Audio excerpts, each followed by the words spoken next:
제가자를 위한 유마경 불국품 3. 문수사리 보살을 포함한 32,000 보살들과 범천왕, 시기 등 1만 명의 범천왕들이 다른 사천하에서 불법을 듣기 위해 부처님 계신 곳으로 왔다. 사천하는 사대주라고도 불립니다. 불교의 우주관을 보면 허공에 원만한 풍륜이 떠 있고 그 위에 수륜이 떠 있으며 수륜 위에 금륜이 있으며 금륜 위에는 9개의 산과 4개의 대륙 그리고 그 사이에 바다가 있습니다. 금륜 중앙부의 높이가 8만 유순 즉 약 56만 킬로미터나 되는 수미산이 있다고 합니다. 수미산이 동쪽에는 승신주, 남쪽에 선부주, 서쪽에 우화주, 북쪽에 구로주가 있습니다. 금륜 위에 가장 바깥쪽을 원형의 철 위 산이 둘러싸여 있다고 합니다. 그중 인간이 사는 세계는 남선부주로 연부제라고도 부릅니다. 옛적 세상에 나타나신 부처님들은 무수히 많아 헤아릴 수가 없지만 7 부처님을 시작으로 삼는다면 과거 장업겁의 비바시불, 시기불, 비사부불, 지금 현겁의 구리손불, 구나 한모니불, 가섭불, 석가문불 이곳이 7 부처님입니다. 그리고 미륵불은 석가모니 부처님의 자리를 계승하여 다음 세계에 와서 성불하여 미륵 부처님이라 부르게 됩니다. 오늘날 우주는 언제 어떻게 시작되었나요? 천체 물리학에서는 우주는 늘 그 모습 그대로 존재하지 않았습니다. 빅뱅 우주론에 따르면 지금의 우주는 약 137억 년 전 온도와 압력이 매우 높은 상태에서 급격한 팽창으로 온도가 식어지자 시간과 공간, 물질과 그리고 이 모든 것을 지배하는 힘들이 하나의 전체성의 형태로 생겨나 지금과 같은 모습으로 진화된 것입니다. 우주 초기에는 물질과 빛이 뒤섞여 있었으나 아주 짧은 순간에 급격히 팽창하여 탄생 이후 38만 년이 지나자 물질은 빛과 분리되고 수많은 원자들이 생겨나 별과 은하들을 만들어 지금과 같은 우주의 모습에 이르렀습니다. 현재 관측 가능한 우주의 크기는 모든 방향으로 460억 광년이나 된다고 합니다. 지금 이 순간에도 우주는 그 정체가 알려져 있지 않는 암흑 에너지에 의하여 빠르게 팽창하고 있으며 그 팽창 속도는 시간이 지날수록 더욱 빠르게 팽창합니다. 이처럼 지금의 우주는 시간적으로는 137억 년이 되고 공간적으로는 460억 광년이 됩니다. 영원할 것 같은 우주도 무수한 시간이 흐르면 그 어떤 물질도 사라져버린 매우 차가운 상태로 남아 있을 것입니다. 또한 우리가 살고 있는 태양계는 45억 년 전 주변에 흩어져 있던 작은 물질들이 한데 모여서 생겨났습니다. 밝고 뜨겁게 타오르는 태양도 앞으로 55억 년이 지나면 그 수명을 다할 것이고 지구를 포함한 태양 주위를 도는 모든 행성들도 그 삶을 마칠 것입니다. 또 1만 2천 명의 제석천들도 다른 사천하에서 찾아와 법회에 앉아 있었습니다. 천체 물리학에 따르면 우주에는 약 1000억 개의 은하가 있고 각각의 은하 속에는 1000억 개의 별들이 존재하며 그 별들은 주위에 행성과 위성을 거느리고 있습니다. 이 광활한 우주 어느 곳에도 지구와 같은 생명체가 살아갈 수 있는 행성들이 존재할 것입니다. 그러면 외계인은 존재하는가요? 외계인의 존재 여부에 대한 논의에서 빼놓을 수 없는 것이 페르미 역설입니다. 이탈리아의 물리학자 엔리코 페르미가 처음 언급했기 때문에 페르미 역설이라고 합니다.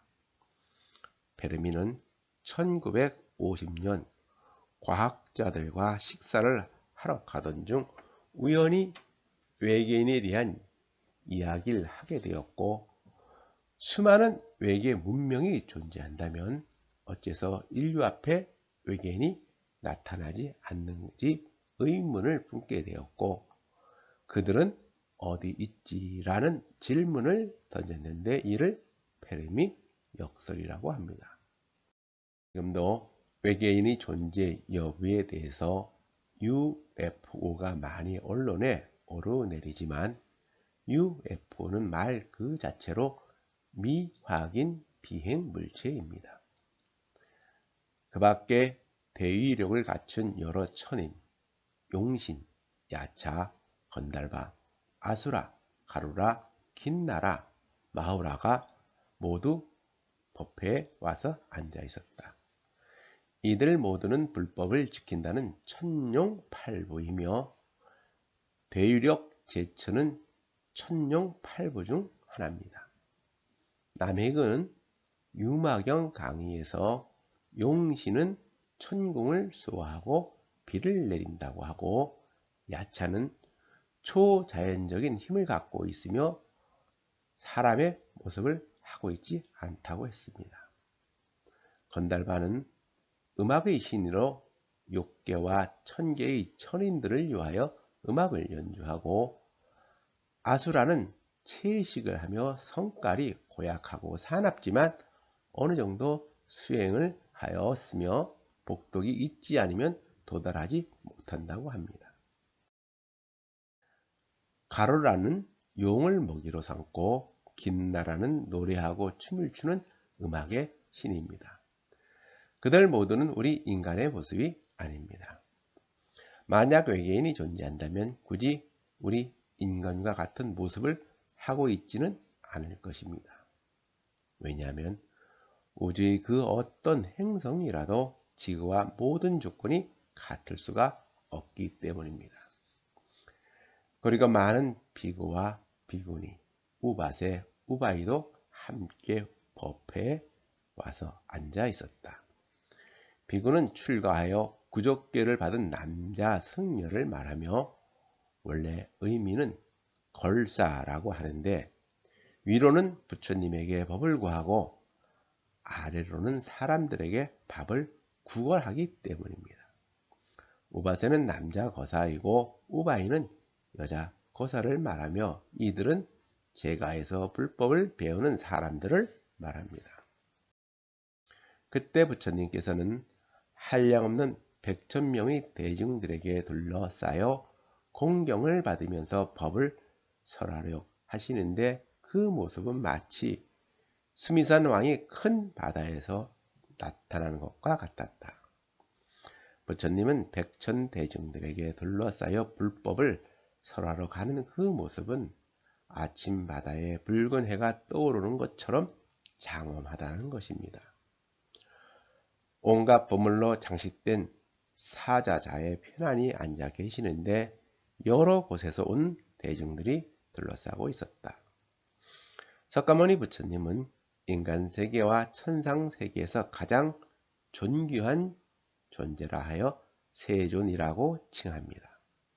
석가모니 부처님은 깨달음을 먼저 성취하여 온갖 생사의 고통과 혼내에서 쌓여있는 중생들을 제도하여 해탈하도록 이끌어주고 있기 때문입니다. 그때 비아리성의 장자의 아들이 있었는데 이름은 보적이었다. 그는 500세가 장자의 아들들과 함께 저마다 칠보로 꾸민 복의 일산을 들고 와서 부처님 계시는 곳으로 나아가 부처님 발에 정례를 하고는 각자 그 일산을 부처님에게 공양하였다.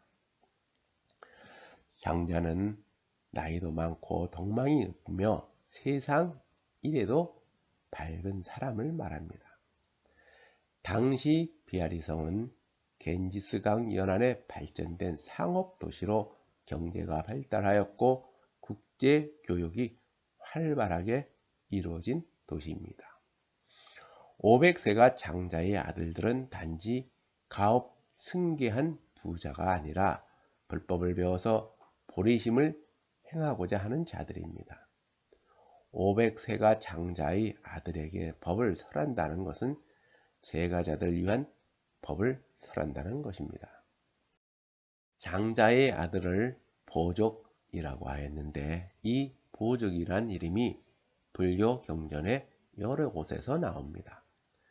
특히 대보적경은 그를 주체로 삼았는데 그는 많은 중요한 문제를 제시하여 부처님의 가르침을 청하였다고 합니다. 부처님은 유신력으로 모든 복의 일산을 하나로 합하여 삼천대천 세계를 두루 덮으니 이 세계의 광대한 모습이 모두 그 안에서 나타났다. 불국토에는 3000개의 대천 세계가 있고 1만 억개의 사천하가 있다고 합니다. 1000개의 태양계가 소천이고 1000개의 소천 세계가 중천 세계이고 1000개의 중천 세계가 1개의 대천 세계입니다. 또 이 삼천 대천 세계의 모든 수미산, 설산, 목진린 타산, 마하목진린 타산, 향산, 보산, 금산, 흑산, 초리산, 대초리산, 큰 바다와 강과 하천, 시내와 샘의 근원, 그리고 해와 달과 별, 천궁과 용궁, 온갖 진귀한 신들의 궁전이 모두 그 복의 일산 안에 나타났다. 또 시방의 모든 부처님들과 그 부처님들이 설법하는 모습도 모두 복의 일산 안에 나타났다. 삼천 대천 세계의 모든 것과 그 속에서 설법하는 부처님들이 하나의 복의 일산에 나타나게 하였다는 것입니다. 과거에는 이 모든 것이 불가능하여 신화나 전설 속의 이야기로 들리지만 과학의 힘으로는 가능한 이야기입니다. 어느 별이 행성에 우리 인류보다 앞선 고도의 선진 문명이 있으면 충분히 가능한 이야기입니다. 그때 모든 대중들이 부처님들의 위신력을 보고는 지금까지는 없었던 일이라 찬탄하고 합장하면서 부처님께 예를 올렸다. 그리고는 존엄한 얼굴을 우러러보면서 잠시도 눈을 떼지 못하였다. 여기서 탄미 증유는 지금까지는 한 번도 없었던 일이라는 뜻으로서 부처님의 유신력을 찬탄하고 한없이 공경한다는 것입니다. 장자의 아들 보족은 곧 부처님 앞에서 개송을 읊었다. 개송은 부처님의 공덕이나 가르침을 찬탄하는 노래로 산스크리트어 가타의 음역인 게타에서 나왔습니다. 신화 운문에서 연이나 행의 일정한 자리에서 같거나 비슷한 음문이나 시어를 배치하는 앞문이 있는 산스크리트어 원문을 중국의 시가체로 번역하게 되면 그 신비로운 운치를 잃지 않게 하는 방법이 없었습니다. 인도의 시가를 한문으로 번역하기 어려울 뿐더러 어렵게 번역하였다 하더라도 본래의 의미와 맛을 잃어버리기 때문입니다. 그래서 구마라집은 제자 승혜와 천축의 문체를 논하면서 천축국의 풍속은 문장의 체계를 매우 중시하는데 법문을 중국어로 바꾸면 그 아름다운 문체를 잃게 된다. 아무리 큰 뜻을 터득하더라도 문장의 양식이 아주 동떨어지기 때문에 마치 밥을 씹어서 남에게 주는 것과 같다. 그러므로 다만 맛을 잃어버릴 뿐만 아니라 남으로 하여금 구역질을 나게 한다고 하였습니다. 맑은 눈은 길고 넓어서 푸른 연과 같고 부처님의 얼굴 모습을 묘사하고 있습니다. 눈은 마음의 창이라고 했습니다. 눈은 맑고 깊어야 한다는 것입니다. 맑고 깊은 눈은 수행자의 마음 상태를 나타내기 때문입니다. 눈에 푸른빛이 감도는 것은 맑은 정기가 서려 있다고 합니다. 마음은 청정하여서 모든 선정을 넘으셨네. 오랫동안 쌓은 정업은 한량없다 일컬으며 정업은 맑고 깨끗한 업을 말하나 선악에 집착하지 않는 것을 말하니 유마경에서 정업이란 유와 무, 양변을 여인 업을 말합니다. 부처님의 경기가 바로 정업이라는 것입니다. 중생들을 열반으로 이끄시니 머리 조아려 예를 올립니다. 열반은 모든 번뇌에서 벗어난 깨달음의 세계를 말하는 것으로서 더 이상의 어떠한 고통이나 욕망, 자의식이 없는 완전한 깨달음의 경지에 이른 상태를 말하며 또한 과거의 업보나 윤회의 사슬에서 벗어난 상태를 말합니다. 이미 보았나이다. 대성께서는 신통한 변화로 대성은 반야의 지혜를 성취한 자로서 신통한 변화로 모든 것을 나타내고 모든 것을 보고 들으며 모든 것을 안다는 것입니다. 시방의 한량없는 국토를 두루 나타내어 부처님은 신통력으로 한량없는 별국토를 두루 나타내셨다는 것입니다. 이 우주에는 천억 개의 은하로 이루어졌고 각각의 은하는 천억 개의 별들로 이루어졌으며 별들은 주위의 행성과 위성들을 거느리고 있습니다. 그만큼 이 우주에는 불국토도 많고 불국토에는 불법을 가르치는 부처님도 많이 계신다는 것입니다. 이는 온 우주가 다 불국토라는 것입니다.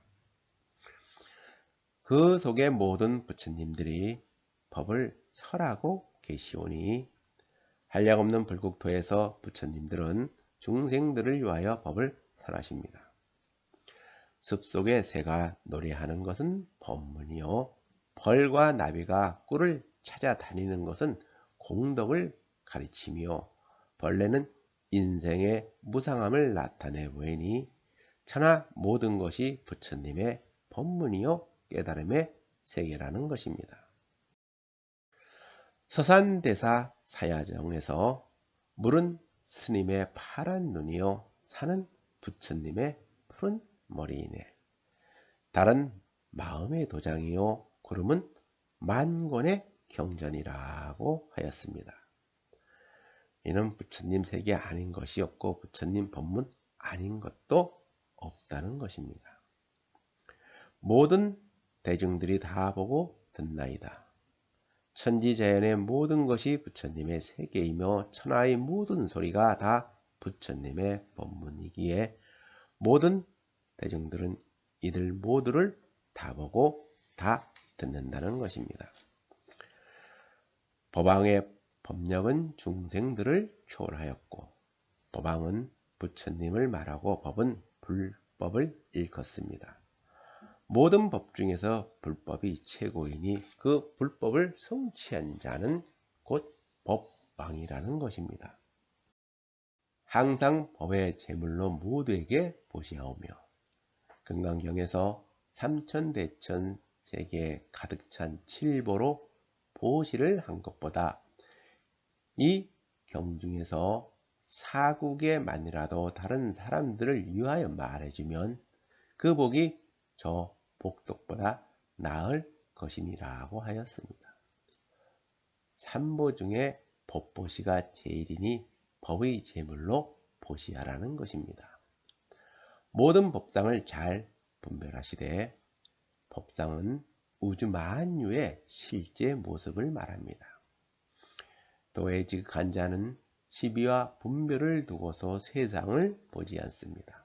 그러므로 성인은 견주어 보되 가르지 않고 예리하나 다치지 않게 하고 고드나 지나치지 않고 빛나지만 눈부시지 않다고 했습니다. 물리학자 데이비드 봄은 전체와 접힌 질서에서 사람들은 예술, 과학, 기술, 그리고 인간사 전체를 여러 분야로 나누고 이들이 원래 이렇게 분리되어 있다고 생각한다. 이와 같은 조각내기는 정신을 크게 어지럽히며 끊임없는 문제를 만든다.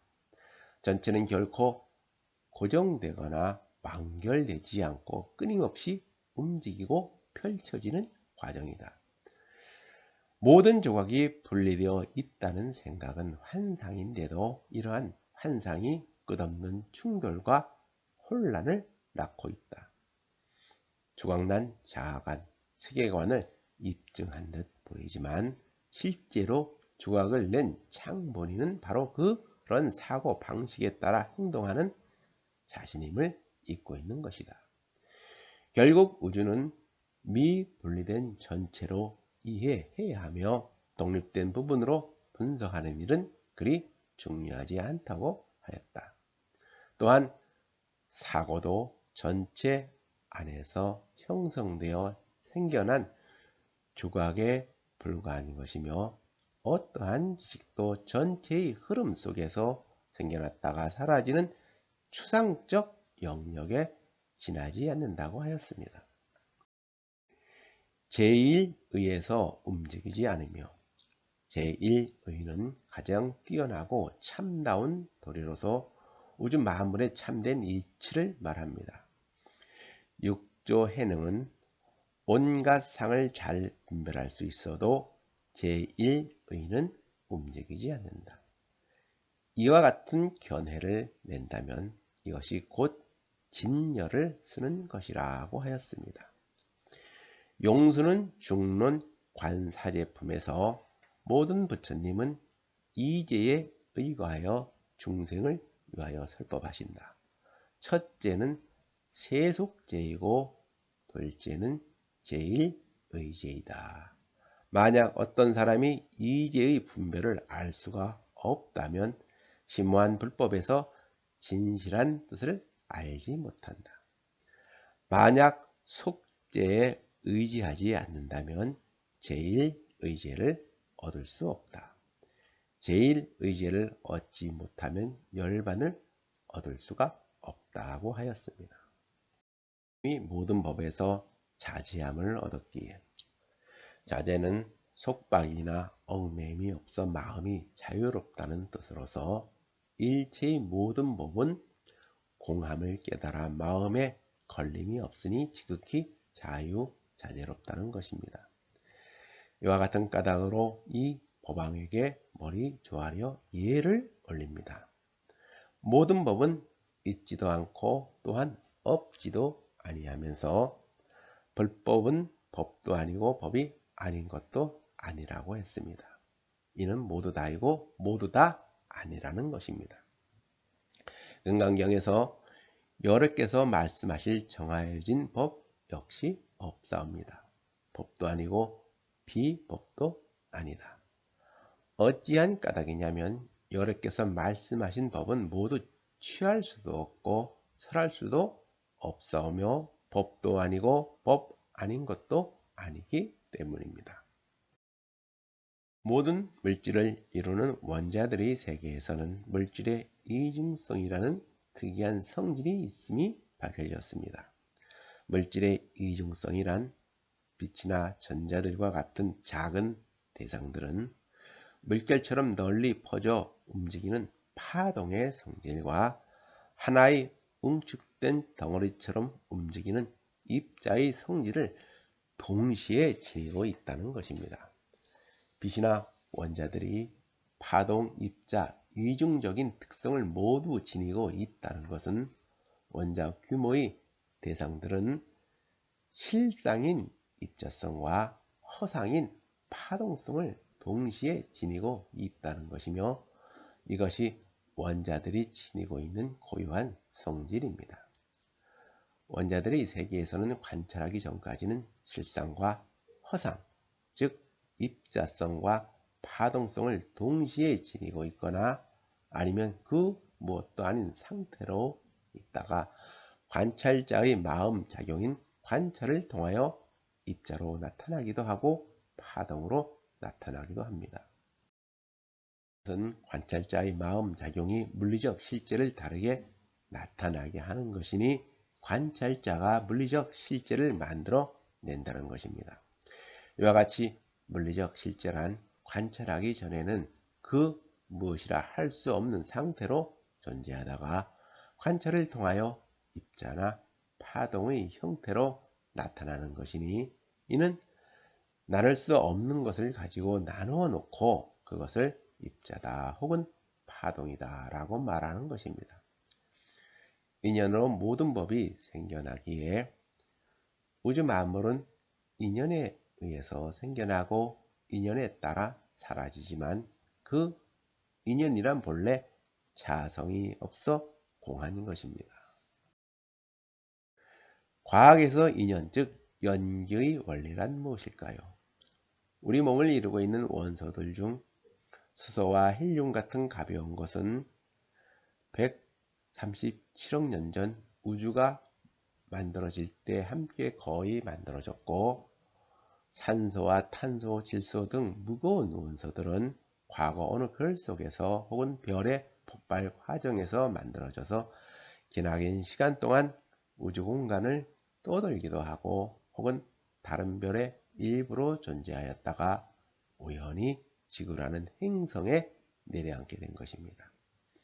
그러다가 우연히 우리 몸의 일부가 된 것입니다.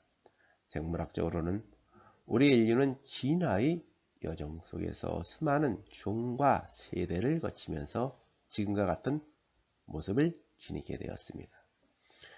또한 뇌과학적으로는 우리의 정신세계를 지배하는 수많은 기억과 다양한 감정, 의식 등도 과거 수많은 인연을 통하여 이루어진 것입니다.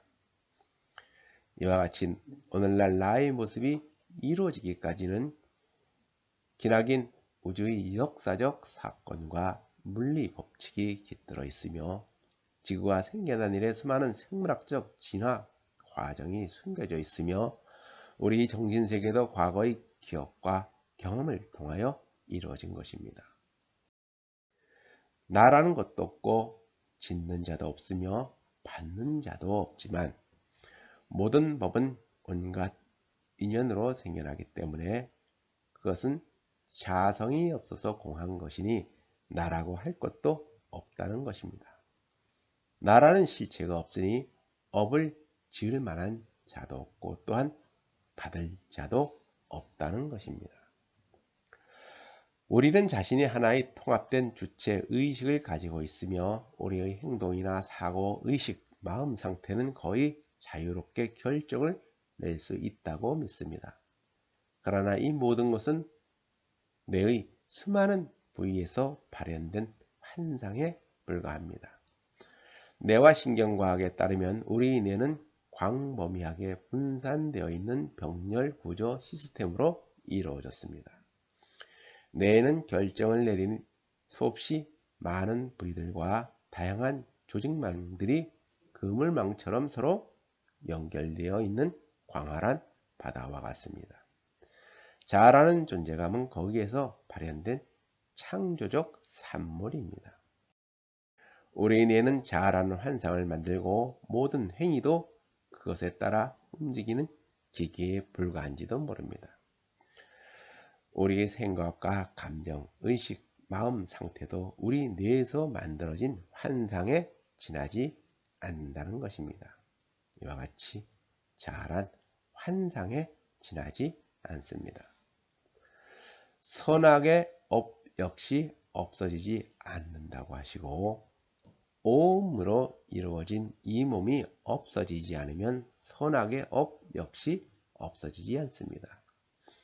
우리 몸속에 내재된 유전자 속에는 선대의 선악의 업이 함께 깃들어 있습니다.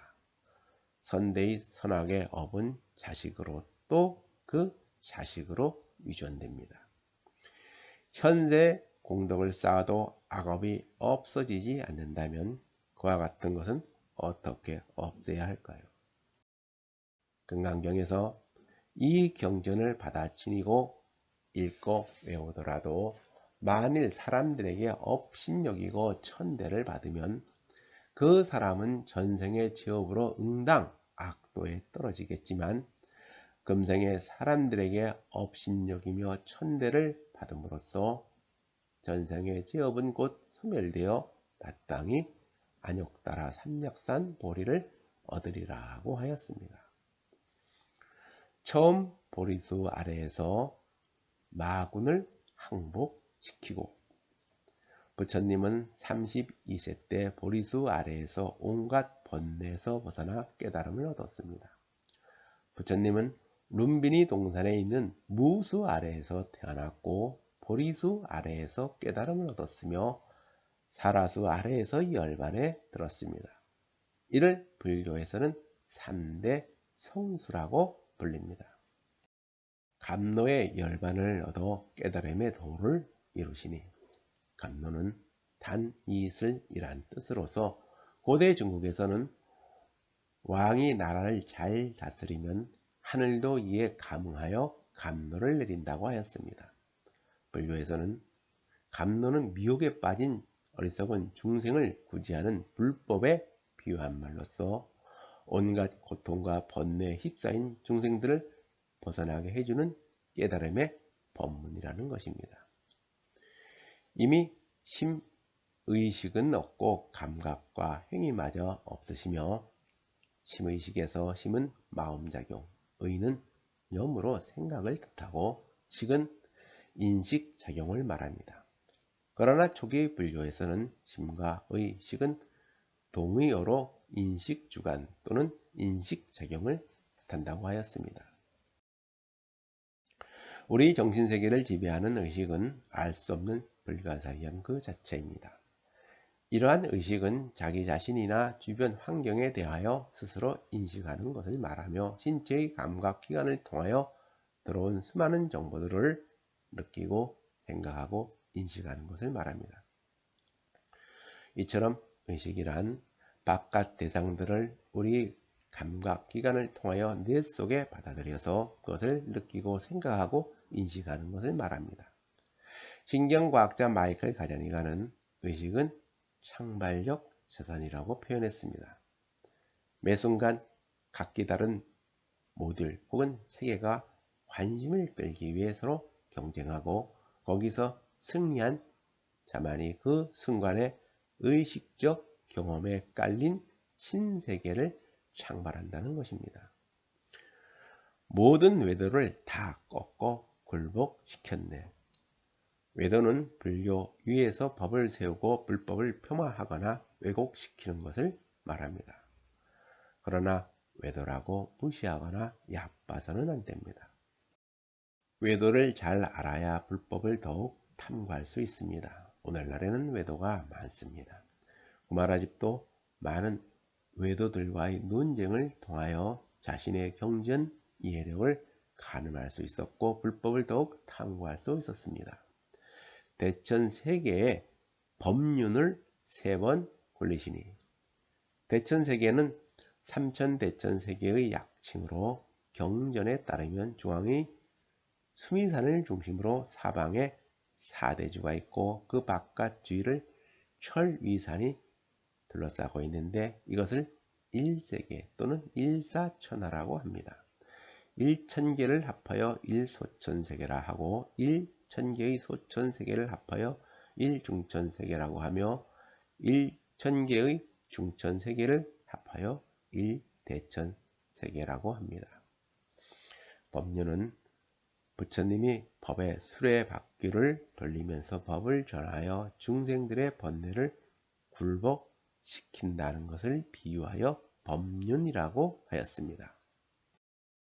释迦牟니 부처님은 사성제를 3번 설하였다고 전해지는데 이를 시전법륜, 관전법륜, 중전 법륜입니다.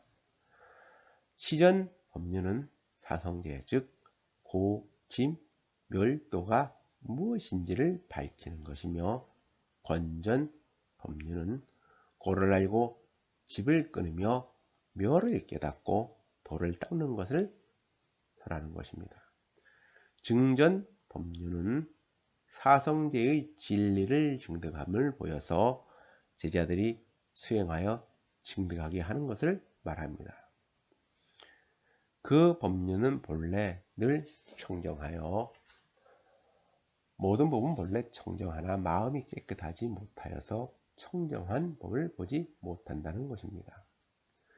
천상과 인간은 도를 얻어 이것으로 증명하니 삼보가 이로써 세간에 나타났네. 부처님은 깨달음을 이룬 후 노기야 원으로 가서 과거 수행 동료이자 제자들이었던 5 비구들에게 처음 법을 설하였는데 이때 사성제에 관하여 설하였습니다. 그때 설하신 부처님이 계셨고 설법하신 내용이 있었고 제자들이 있었습니다. 그래서 불, 법, 승, 삼보가 등장한 것입니다. 육조 해능은 불은 깨달음이요 법은 계율을 말하며 승은 청정함이라고 하였습니다. 이 묘법으로 무중생들을 제도하시니 묘는 불가사의 함을 뜻하고 법은 교법을 뜻하므로 불법은 모든 중생들을 해탈하게 해주는 불가사의 법문이라는 것입니다. 한 번 받고 물러남이 없어 항상 적연합니다. 적연은 마음이 맑고 고해함을 말합니다. 모든 번뇌를 남김없이 소멸하여서 열반에 이른 상태를 말합니다. 늙음과 병, 죽음을 건너게 하는 대의왕이시여 대의왕은 생로병사의 고통과 번뇌에서 벗어나 해탈해 주게 하는 왕을 말합니다.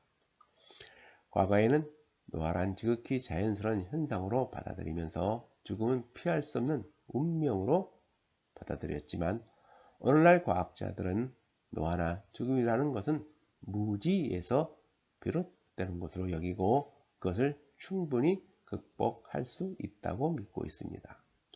노화의 원인과 과정을 알게 되면 이를 늦추거나 멈출 수 있는 방법을 찾아서 노화를 극복할 수가 있게 될 것입니다. 마땅히 불법의 바다와 다음없는 그 공덕의 예를 올립니다. 비난과 찬탄의 동요됨이 없음은 수미산과 같고 아이작 뉴턴은 지상과 하늘은 같은 법칙과 원리를 따르고 있음을 밝혀서 우리가 하늘이라고 생각하는 특별한 것은 우주 어디에도 없다는 것을 보여주었습니다.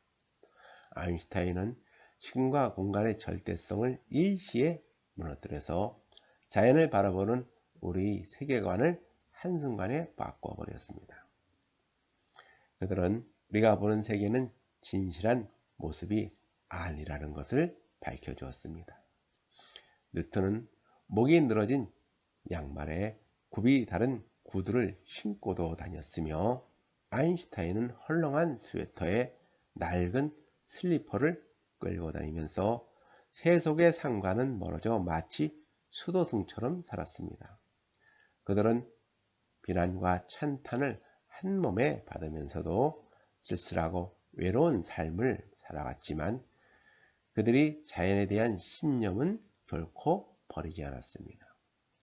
선인과 불선인에게 자연으로 갖게 대하고 모든 중생들에게 차별 없이 대한다는 것은 가장 어려운 문제입니다. 마음과 행위가 한결같음은 호응과 같으니 호응은 모나지고 높고 낮음도 없습니다. 마음과 행위는 호응과 같이 평등해야 한다는 것입니다. 그 누가 사람의 보배를 듣고서 경배하지 않으리요. 지금 세종께 이 작은 일산들을 바치자 그 안에서 우리의 삼천대천세계와 온갖 천신과 용신이 사는 궁전과 건달바와 야차까지 나타내시니 건달반은 천룡팔부 중 하나로 재석을 섬기며 음악을 연주하는 신으로 오직 향기만 먹고 산다고 합니다. 야차는 인도의 신화나 불교에서 나오는 귀신 중 하나로 산스크리트어 야크사를 음역한 것입니다. 초자연적인 힘을 지녔지만 두려워할 만한 요괴적인 면도 있다고 합니다. 천룡팔부 중 일원으로 불법을 수호하는 신장 중 하나입니다. 보적은 작은 일산을 하나 바쳤는데 그 일산 속에 우리의 삼천대천세계가 있다는 것입니다. 세간에 온갖 것이 있음을 모두 보았사온데 부처님의 실력으로 중생들은 삼천대천 모든 세계가 하나의 일산 속에 있음을 보았다는 것입니다. 중생들이 가여워서 심력으로 이런 변화를 나타내셨네. 심력은 부처님만 지니고 있는 10가지 지혜의 능력을 말합니다. 중생들은 보고서 희유한 일이라며 모두 부처님을 찬탄하고 이제 저희들은 삼계의 세존께 머리를 휘아리며 예를 올립니다. 삼계는 욕계, 색계, 무색계를 말합니다. 욕계는 욕망에 빠진 중생들이 사는 세계입니다. 욕계에 속하는 세계는 지옥, 악귀, 축생, 아수라, 인간 세계와 하늘 세계로 나뉘어지는 육도입니다.